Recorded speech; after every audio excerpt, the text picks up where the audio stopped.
The body style is one that's very familiar for the Sony Alpha line. If you've used any Sony Alpha camera in the past, all of those have the same kind of body style. So it's a very familiar experience shooting with the A7S III. All of the other Sony cameras, when you choose 24, is actually shooting in 23.976. I hate the menu system of the FX9 and the FX6. It feels ancient. What audio features do you need in your camera? And are they important enough for you to spend the extra money to get the Sony FX3? Is the Sony A7S III even relevant anymore in 2023? Okay, that's the question we're going to tackle on this episode. This is episode 3 of the Kraig Pruett Podcast. These podcast episodes are designed to go deeper. For those of you who want to go deeper and talk about some of these deeper principles about filmmaking or camera technologies, do some camera comparisons. This is really for people who are filmmakers or aspiring filmmakers or like camera tech, right? So this episode is very tech heavy, camera heavy, okay? So here we have the FX3. This is my personal camera. I actually just sold my personal A7S III to upgrade to the FX3 for a variety of reasons we'll talk about later in this episode. And then this is my works camera, the Sony A7S III. So we have these two here for a comparison side by side. So again, we're talking about, is the A7S III even relevant in 2023, right? We now have the FX3, which is similar in a lot of ways, but me personally, I believe there's a lot of benefits to going for the FX3, but there are some reasons why you would choose the A7S III. So we're going to talk about the relevancy here in 2023. We have several cameras between the $2,000 and $4,000 price point in Sony's lineup, right? So that's a wide range right there. This coming at the top of the range right around $3,800 in the FX3, and then the A7S III sitting closer to the $3,500 price point. But now you have things like, you could get a A7 III, you could get an FX30, you could get the Sony A7 IV, a couple of the A7R series models you could get for that price range. So there's a lot in Sony's ecosystem you could check out other than these two cameras. So it really begs the question, like, if you have $2,000 to $4,000 to spend or $3,000 to $4,000, which one of these should you go for and why? Okay, well, first we're going to start with the A7S III and make the case for why you should choose this over the FX3, and then we'll do the reverse, okay? So starting with the first thing, and this might be the biggest reason, would be the viewfinder, okay? A viewfinder is pretty much essential for photography. I don't know a lot of people who take photos with the back LCD screen. I just don't think that's a super efficient way to take quality images. I mean, I can do it. It's fine. Obviously, that's how I take 99% of my video stuff. So I'm very used to using the back camera monitor for filming. But for photography purposes, you definitely want the viewfinder, right? You want the viewfinder. So now actually, I was recently watching a Netflix show. I'm not going to tell you which one because it was quite ridiculous. But I was watching a Netflix show where they hired a photographer to do a photo shoot in this show, okay? And the camera that the guy was using on TV, I wonder if they even hired like one of their crew members to do the shoot. I don't know, but the camera they chose to use was the FX3. I'll see if I can snag like a still frame from the show so you can see that I'm right here. And somebody used the FX3 for a professional photo shoot in a Netflix series. Wild, absolutely wild. I think that's ridiculous. I would never choose the FX3 for a professional photo gig, and I also probably would not choose the A7S III, but if you are someone who needs to take photos, the viewfinder is super helpful for that purpose. And then you also have recording in bright environments. Now, this includes things like if you're shooting a wedding or an outdoor event, okay? Obviously, there's a lot of times where the sun might be hitting the back LCD screen just at the right angle where it's producing a reflection or a glare on the monitor. So the viewfinder is really helpful in these brighter sunny situations. You can look through the ultra bright, I forget how many, pixels or nits that this viewfinder has, but it's really bright. And so you can use that instead of the back LCD screen to get yourself quality exposure without having to worry about trying to view the back of the screen. You can't really tell what's going on, okay? You can make sure you have correct exposure by shooting through the viewfinder. Now, another great thing about the A7S III is if you shoot concerts, let me let you in on a little concert secret hack here that I use personally. I shoot a lot of shows. Depending on the level of access you have, you usually can't do video, right? If you have a all access pass, then you can do video. But if you don't, usually they limit you just to photos.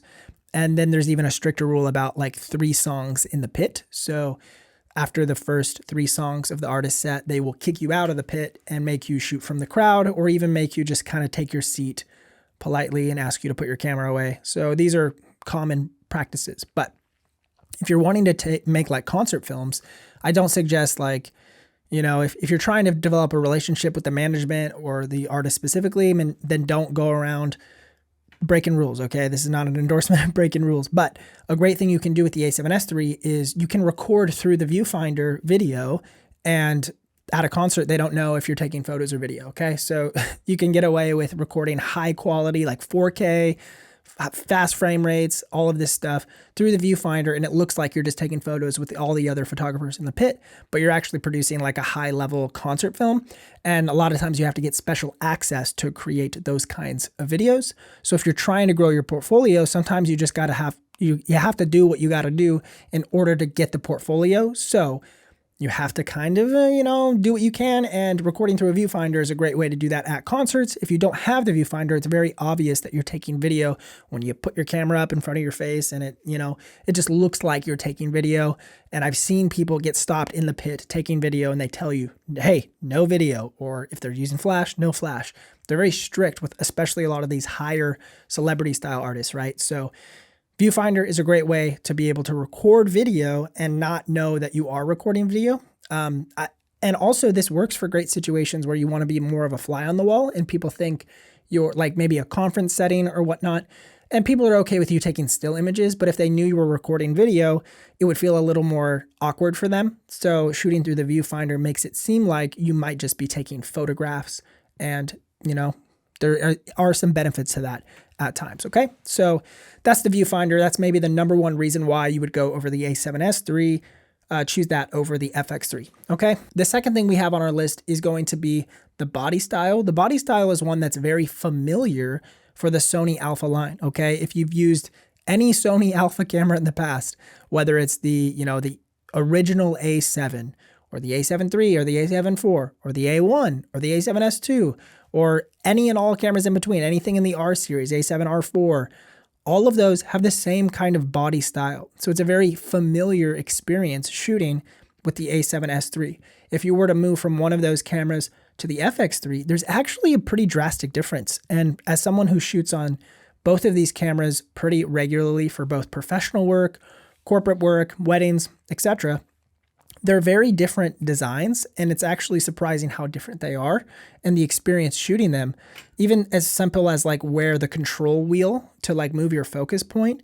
On the FX3, it's on the top of the body, and on the A7S III, it's on the back. That's a very different experience, especially when you're trying to navigate maybe your focus point from location to location or subject to subject. It's a very different shooting style. The FX3 in general just has a very different button layout entirely, right? You have a mode dial on the back of the camera instead of on top, where you can like change a physical mode dial from movie mode to manual mode to shutter priority, S and Q. All of that is accessed through just a mode button on the back of the screen.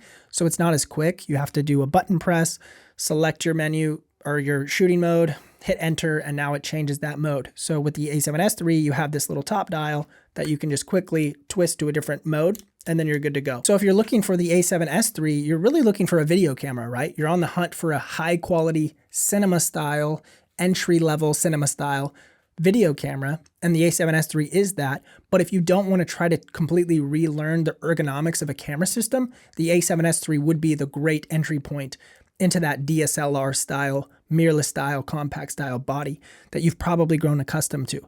Say like you have an Xbox and you try to play on a PlayStation, or let's say even the Xbox comes out and they just change where like the X and the A and the right trigger are. Like the orientation is all different, right? Or somebody messes with your controller and rearranges the buttons.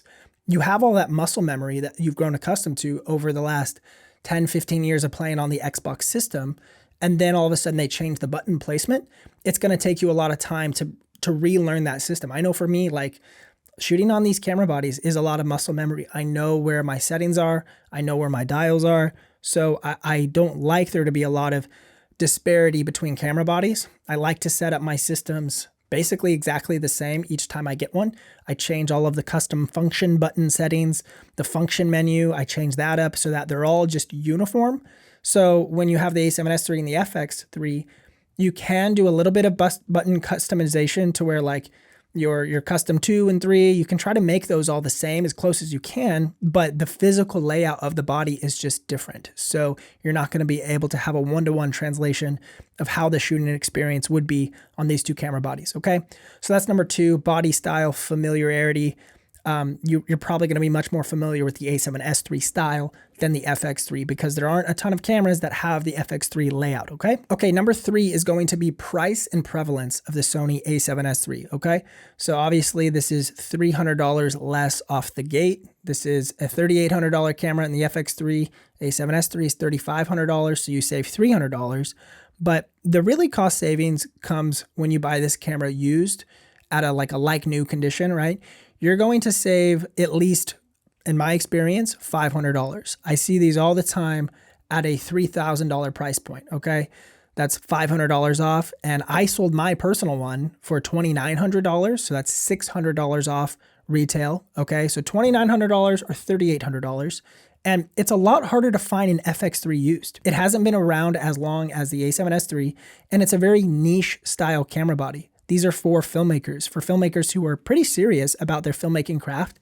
You don't just see anyone buying an FX3, okay? This is for a dedicated filmmaking kind of platform. So less people sell these FX3s and they retain their value because there's not a lot of things in the ecosystem that are like the FX3 with the top handle integrated, right? So you have the FX30, but that's a crop sensor. So you have a full frame, cinema style package. It's like kind of the lowest level, the cheapest full frame cinema style camera on the market, maybe.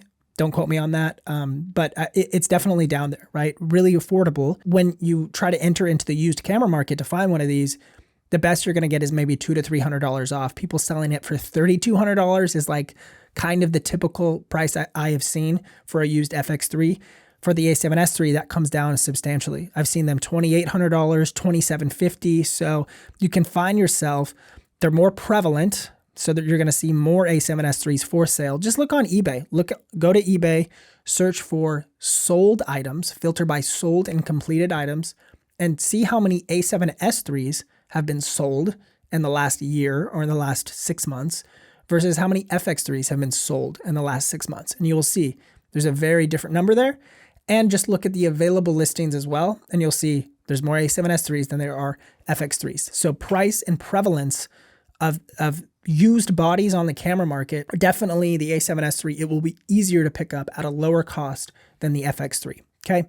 And then the final thing that I want to talk about with the A7S III is going to be, if you don't do a ton of audio work, there's not a whole lot of reason to go for the FX3 over the A7S III. You're going to get very similar image quality out of these two cameras, but the FX3 has the audio handle that we'll talk about in just a minute. But if you don't do a lot of audio work, if you don't do a ton of interviews, if you don't do a lot of documentary work, if what more you're doing is like recap style videos, marketing style promos that don't require a ton of audio capacity to run XLR cables into your camera natively, right, directly into the body, then you don't really need the audio handle of the FX3. So if you don't do a lot of audio, you're okay to skip out on the FX3. The A7S III is a great option for you, but this does bring me to the audio handle specifically. So we're going to shift now to the case for the FX3, right? So before we go any further, make sure to smash that like button down below and subscribe if you haven't already. If you enjoy these podcast episodes,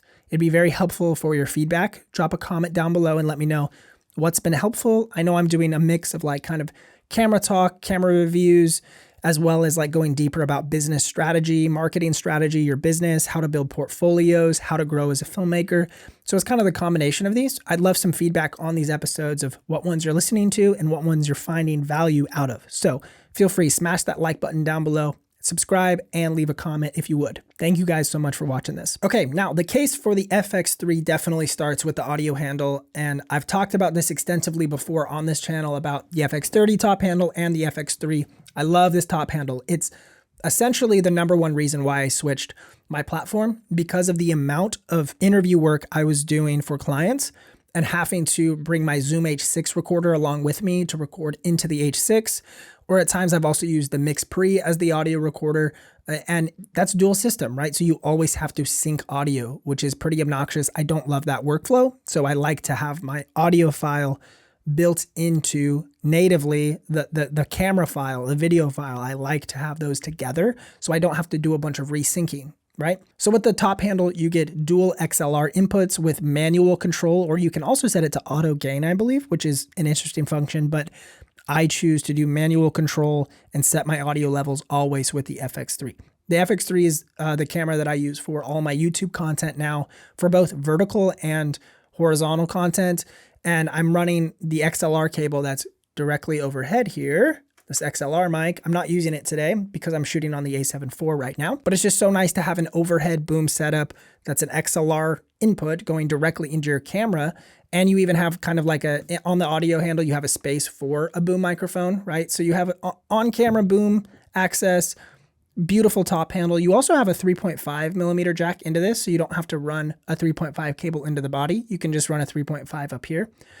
And it serves as a handle. You can see on mine, I've added this small rig, like pinky extension, handle extension grip. So I really recommend this. I don't love how short the top handle is. Normally my pinky just falls off of the top handle and I can only grab it with 2 fingers, but with this small rig extension, not a sponsored placement by the way, small rig extension, you're able to get your pinky on there and you just get a little beefier grip. So I'd recommend, if you have an FX3 or FX30, to buy an extension handle with your unit. So that's the top handle. Now the second reason that you would choose the FX3 over the A7S3 is going to be resolutions and frame rates and even correct shutter speeds, okay? So with the FX3, you are gonna get DCI 4K, which is a higher quality 4K. It's actually just a kind of a different resolution and you're gonna get more pixels. You're gonna get a little wider aspect ratio than you are tall. So it's gonna give you more information to work with. And this is more in line with the cinema line of Sony cameras like the FX6 and the FX9 with that DCI 4K option. So you're going to get that in the FX3. And with the DCI 4K option, you're also going to get true 24 frames per second shooting. So this is true 24p, which only right now, I think the FX3, the FX30, the FX6, and maybe the FX9, I can't remember if the 9 has it, and of course the Venice line, have this true 24 frames a second shooting. All of the other Sony cameras, when you choose 24, is actually shooting in 23.976 frames per second. But here you're going to get 24 frames per second, true 24. And you also get a 1/48th of a second shutter speed, which is really important because that's exactly double your frame rate, right? So every time you want to shoot in a particular frame rate, you obviously want your shutter speed to be twice your frame rate. And on basically all Sony cameras other than the cinema line, you can only get really close with the 1/50th of a second shutter speed. You can't get exact for the 24 frames per second, particularly, and 60p at 1/125th of a second. So you're always a little bit off. For the FX3, you have that 1/48th of a second shutter speed option, which is really valuable to get you correct shutter speed. This is more in line with like how shutter angle works with 180-degree shutter. The 24p also really helps if you're doing any sort of virtual production work. And at my place of work, we have a pretty cool projector and pretty large projector screen. And we're doing some virtual production, like proof of concept work right now. So we're using an LG Cinebeam projector that's really requires you to shoot at exactly 24 frames a second for the effect to work. So we're working on that right now, but it's really valuable to have the FX3 that now shoots in true 24. For a while, it was just our FX6s that shot in true 24, so we couldn't use any of our FX3 bodies on the virtual production set.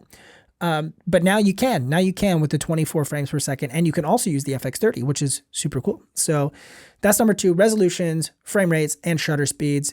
Now our third point here is going to talk about the cinema line of cameras like the FX6 and the FX9 that this camera pairs really well with.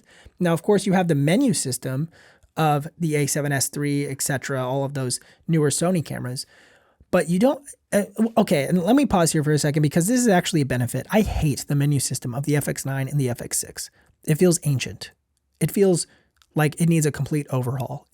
Really what it needs is they need to figure out a way to modify the A7S3 menu system and the FX3 menu system and put it into the cinema, the higher end cinema cameras, because it's way more intuitive.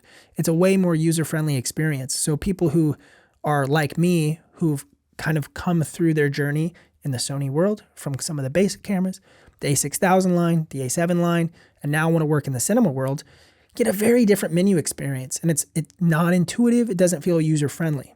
But the FX3 is like the best of both worlds. So you get the cinema style package with the better menu system of the A7S3. Okay, so that's just a sidebar. But beyond that, the FX3 pairs really well with the FX6 and the FX9 because of things like the Cine EI workflow. So you have Cine EI, which is effectively the ability to put a monitor LUT on your camera while you're recording to be able to shoot in different exposure indexes.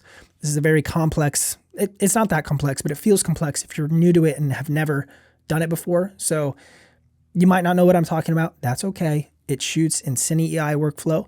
It's also Netflix approved. So Netflix has approved this camera for production use, which is incredible. I'm very happy they did that because now I have one. And if I, Lord willing, was able to shoot a project for Netflix one day or shoot a project that I could pitch to Netflix, they would ask if I have the raw footage and shot it in a particular type of format. And they would ask if I shot it in DCI 4K and S-Log using probably the Cine EI workflow. So they want to know these exact things so that they can take the project files and maybe recolor it and do what they need with it. So the FX3 is Netflix approved along with the FX9 and the FX6 versus the A7S3, which drives me nuts because it's not Netflix approved, even though it's essentially the same sensor. It is the same sensor. You're going to get the same image quality out of these two cameras, but Netflix has a pretty robust definition of what they define as a Netflix approved camera. It has to meet a lot of criteria, and there are just a couple things the A7S3 does not meet for it, but that the FX3 does. Drives me crazy, but you do get the Netflix approval here. They have to meet a certain standard, and the FX3 does that. So the FX3 is just more in line with the cinema style package, right? Okay, and then the final reason that you would want to choose the FX3 over the A7S3 is actually the FX30. Now, it's kind of weird to mention another camera in this review of these two cameras as its own reason for purchasing one of them. And as I was writing the notes for this episode, I was like, yeah, the FX30 is actually a great reason to buy the FX3. Because think about this. If you want two camera bodies and you don't want to break the bank, you can literally have the exact same camera body, the exact same menu system, functionality, everything, audio handle for half the price with a crop sensor. And that's effectively what the FX30 is. It's this exact camera body with a crop sensor. So if you don't want to spend, like $3,800 times two would be like $7,600, okay? If you want to spend $7,600, you could buy two of these cameras, which is a lot of money. Maybe you're saying to yourself, yikes, like that's a ton of money. And you would be right. That's a lot to spend on two of these. But let's say you wanted to get the FX3 and the FX30, and maybe you didn't need two audio handles because if you buy the FX3, it comes with the audio handle. They don't really have an option to not buy the audio handle. So you're going to spend $3,800 new with the audio handle. And then you want to go buy a second camera body to pair with it. You can buy the FX30 for $1,800, which is body only. So you can omit the purchase of the audio handle. And that's going to bring you to $5,600. So you get an FX3 and an FX30, one top handle for $5,600. And that's less than one Sony FX6. Okay, so you get two high quality cinema cameras. Obviously one is a crop sensor and the other one's full frame, but you do get two bodies for $5,600. It's less than the Sony A1, less than the FX6, less than a lot of cinema camera options, and you get two bodies that are the exact same style, exact same layout. So there's something to be said for having a camera system, a paired camera system that's the exact same workflow. Sure, you're going to have to account for the crop factor of the FX30 when choosing your lenses, but the ergonomics and the principles behind shooting with each of the systems is going to be very, very similar. With the A7S3, you of course have all of the other A7 series cameras that are a little bit newer, have this similar body style. So the A7 IV you could pair with the A7S3, or you could, upgrade to the Sony A1 or the A7R series. So all of those cameras have very similar ergonomics to the A7S III, but it'll still have the same drawbacks that the A7S III has with not having some of like the cinema features of the audio handle, DCI 4K, true 24 frames per second, etc. Okay, so that's the comparison, but let's circle back to our question. Our original question we were trying to answer at the beginning of this episode is the Sony A7S III even relevant anymore in 2023? Well, the answer to that, I think based on this comparison, as I reflect on the conversation we had, is yes, ? It is relevant. It just depends on what you're doing. I would say if you're a wedding filmmaker and you really don't need access to an audio handle to do like interview stuff, and you're okay using the 3.5 millimeter jack with just some like audio receivers like the Rode Wireless Go system or a Sennheiser pack, you're fine. Or you could do like a Deity D4 shotgun mic on the top of the camera, which is what I've done for years.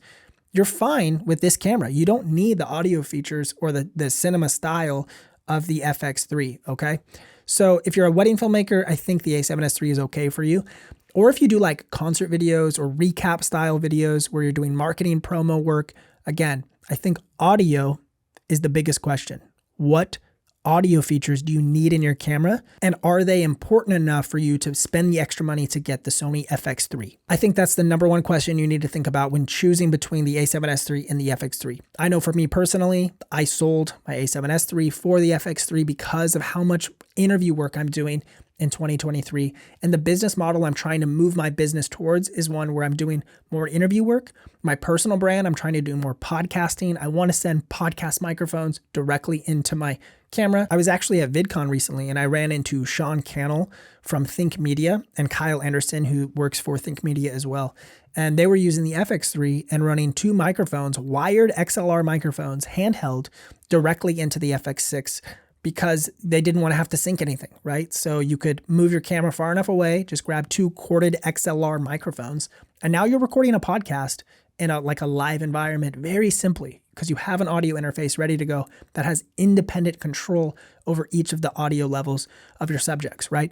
So this is a great audio option for people who are podcasters looking to do interview work, some documentary work. This is going to serve you really well in the future, which is why I chose to upgrade to the FX3. And I think the A7S III is still relevant in certain circumstances, but not all circumstances. I think the FX3 is also, it's kind of the same thing with the FX3. There's certain circumstances where you don't really need it, but for filmmakers, really ask yourself, is audio important to you? And if it is, spend the extra money for the FX3, and I think it's going to serve you for many, many years to come. This camera is going to hold its value, and I don't think will go down in value as much as the A7S III might over time, especially because I think the A7S III will see an update to the A7S IV before we see an FX3 Mark II or anything like that, an FX5 or something like that, okay? Well, guys, thank you so much for taking time to watch this video. I hope you found it helpful and insightful. And as you're kind of weighing your decision about what filmmaking camera to upgrade to in 2023 and beyond, thank you guys so much for watching this video. I have more videos like this on this channel, more podcast episodes as well. So subscribe to us on YouTube, the Kraig Pruett Podcast, or Kraig Pruett is just the name of the YouTube channel. And there's lots more to come here in 2023 and further into 2024. Thank you guys so much. I'll link another video on this channel right here. Much love.